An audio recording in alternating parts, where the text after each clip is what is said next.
ಪ್ರೈಸಲು ದೇವರ ಪರಿಶುದ್ಧ ನಾಮಕ್ಕೆ ಸ್ತೋತ್ರ. ಪ್ರಿಯರೇ, ಅನುದಿನದ ವಾಕ್ಯ ಭಾಗಕ್ಕಾಗಿ ನಿಮ್ಮನ್ನು ಸ್ವಾಗತಿಸ್ತಿದ್ದೀನಿ. ಬನ್ನಿ ದೇವರ ವಾಕ್ಯವನ್ನ ಓದಿಕೊಳ್ಳೋಣ.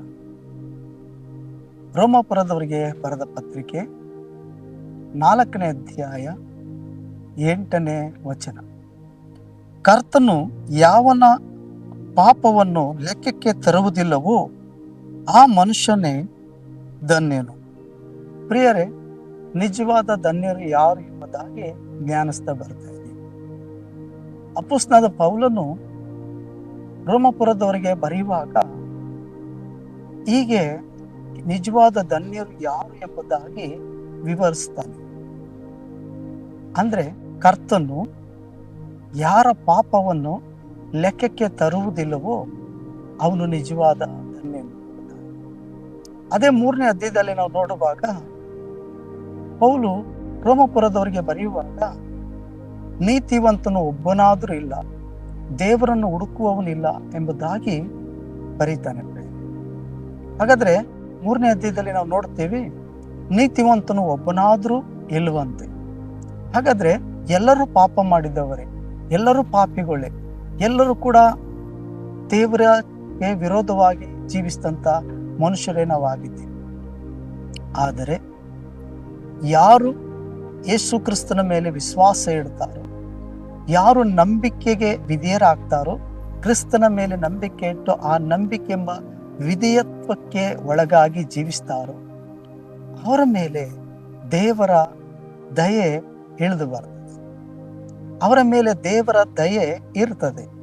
ಆದ್ರಿಂದ ದೇವರಿಗೆ ಇಷ್ಟವಾದವರು, ದೇವರಿಗೆ ಇಷ್ಟವಾಗಿ ಜೀವಿಸುವಂತ ಜನಾಂಗದವರು ಅಥವಾ ಜನರು ಅಥವಾ ವ್ಯಕ್ತಿಗಳು ದೇವರಿಗೆ ಹತ್ರ ಆಗುವುದಕ್ಕಾಗಿ ತಮ್ಮನ್ನ ತಾವು ಶುದ್ಧಿಪಡಿಸಿಕೊಂಡು ಆತನ ಇಷ್ಟವನ್ನ ನೆರವೇರಿಸ್ತಾ ಆತನ ಮಾರ್ಗದಲ್ಲಿ ನಡೆಯುವಂತಹ ಜನರನ್ನ ಕರ್ತನು ಅವರ ಪಾಪಗಳನ್ನ ಕ್ಷಮಿಸಿ ಬಿಡುತ್ತಾನೆ ಮತ್ತು ಅವರ ಪಾಪಗಳನ್ನ ಲೆಕ್ಕಕ್ಕೆ ತರುವುದಿಲ್ಲವಂತ.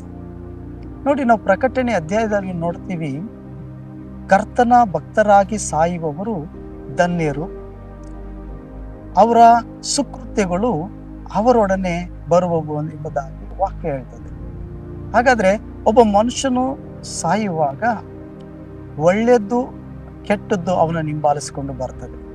ಈ ಪ್ರಪಂಚದಲ್ಲಿರುವಂತ ಜನರು ಒಬ್ಬ ಮನುಷ್ಯನು ಸಾಯುವುದರಿಂದ ಆ ಮನುಷ್ಯನ ಸಾವಿಗೆ ಎಷ್ಟು ಜನ ಸೇರ್ತಾರೆ ಎಂಬುದಾಗಿ ನೆನೆಸಿ, ಮನುಷ್ಯನು ಒಳ್ಳೆಯವನಾಗಿದ್ದ, ಒಳ್ಳೆಯದನ್ನ ಮಾಡಿದ್ದಾನೆ, ಅದರಿಂದ ಇಷ್ಟೊಂದು ಜನರನ್ನ ಸಂಪಾದಿಸಿಕೊಂಡಿದ್ದಾನೆ, ಈತನು ಒಳ್ಳೆಯವನಿರಬಹುದು ಎಂಬುದಾಗಿ ನೆನೆಸ್ತಾರೆ.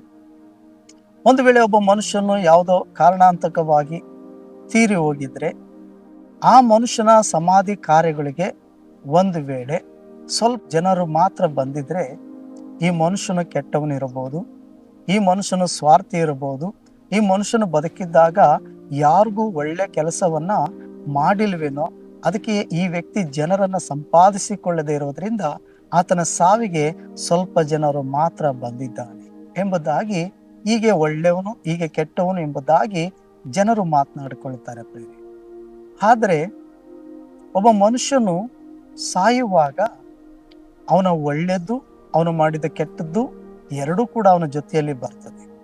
ಮನುಷ್ಯನು ಸತ್ತಾಗ ಜನರು ಮಾತನಾಡಿಕೊಳ್ತಾರೆ, ಬಹಳ ಕೆಟ್ಟವಾದಂಥ ವ್ಯಕ್ತಿ ಈತ, ಬದುಕಿದ್ದಾಗ ಯಾರಿಗೂ ನೆಮ್ಮದಿಯನ್ನೇ ಕೊಟ್ಟಿಲ್ಲ, ಎಷ್ಟು ಕೆಟ್ಟ ಕಾರ್ಯಗಳನ್ನ ಮಾಡ್ದ, ಎಷ್ಟು ಅಯ್ಯೋ ಅನ್ನಿಸ್ತ ಜನರಿಗೆ, ಈಗ ಸತ್ತೋದ, ಒಂದು ನೆಮ್ಮದಿ ಸಿಕ್ತಪ್ಪ ಅಂತ ಹೇಳ್ತಾರೆ. ಕೆಲವರು ಸಾಯುವಾಗ ಒಳ್ಳೆ ಮನುಷ್ಯನಾಗಿದ್ದ, ಬಹಳ ಬಾಯಿ ತುಂಬ ಜನರನ್ನ ಪ್ರೀತಿಯಿಂದ ಮಾತನಾಡ್ತಿದ್ದ, ಅನೇಕರಿಗೆ ಸಹಾಯ ಮಾಡಿದ್ದ, ಸ್ವಲ್ಪ ದಿನ ಬದುಕಬೇಕಾಗಿತ್ತು ಎಂಬುದಾಗಿ ಜನರು ಒಳ್ಳೆ ಕೆಲಸ ಮಾಡಿದವನ್ನ ಹೊಗಳ್ತಾರೆ.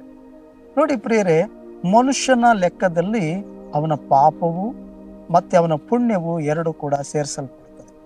ಆದರೆ ಸತ್ಯವೇದ ಹೇಳ್ತದೆ, ನಿಜವಾದ ಧನ್ಯರು ಯಾರು ಎಂಬುದಾಗಿ ಹೇಳೋದಾದ್ರೆ, ಕರ್ತನು ಯಾರ ಪಾಪವನ್ನು ಯಾರ ಲೆಕ್ಕಕ್ಕೆ ಹಾಕುವುದಿಲ್ಲವೋ ಅವನು ನಿಜವಾದ ಧನ್ಯ. ಹಾಗಾದ್ರೆ ಯೇಸು ಕ್ರಿಸ್ತನ ಮೇಲೆ ವಿಶ್ವಾಸ ಇಟ್ಟಿದ್ದೀರೋ, ಹಾಗಾದ್ರೆ ನಿಮ್ಮ ಪಾಪಗಳನ್ನ ನಿಮ್ಮ ಲೆಕ್ಕಕ್ಕೆ ಹಾಕದೆ ಆತನ ಮನ್ನಿಸಿ ಬಿಟ್ಟಿದ್ದಾನೋ, ಮನ್ನಿಸಿ ಬಿಡುವ ಹಾಗೆ ನೀವು ಆತನಿಗೆ ಒಪ್ಪಿಸಿಕೊಟ್ಟು ವಿಧೇಯರಾಗಿದ್ದೀರೋ? ಕ್ಷಮಾಪಣೆ ಕೇಳಿಕೊಂಡು ನಾವು ಜೀವಿಸ್ತಾ ಇದ್ದೀವ? ಆತನ ಮೆಚ್ಚುಗೆಯಾಗಿ ಆತನ ಹತ್ರದಲ್ಲಿ ನಾವು ನಡೀತಿದ್ದೀವ?